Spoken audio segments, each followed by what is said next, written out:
So I was looking through the Financial Times today and I came across this headline: Inheritance tax shock for thousands of wealthy families.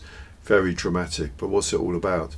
Basically it just means people don't do adequate planning. The basic inheritance tax threshold is $325,000. So if you die and you've got assets more than that, anything more than that could potentially be charged at up to 40% tax.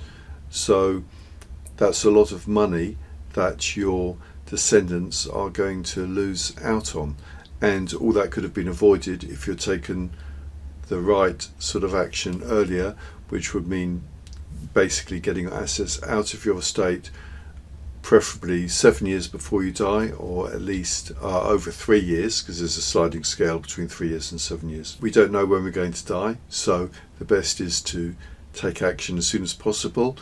You might want to give your assets away, but then it has a lot of downsides.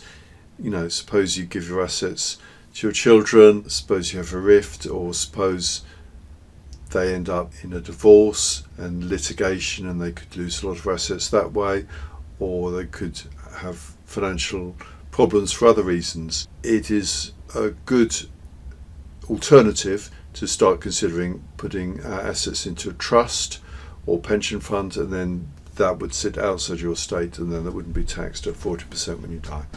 What I recommend is, if you've got assets of over $325,000, get in touch with me and we can just explore the different possibilities, the best way to plan things to avoid this very high rate of tax, 40%, which might involve a trust.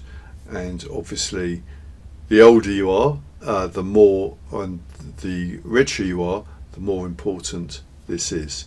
But for anyone really with assets over 325,000, it's definitely worth thinking about. That's all for now. Bye.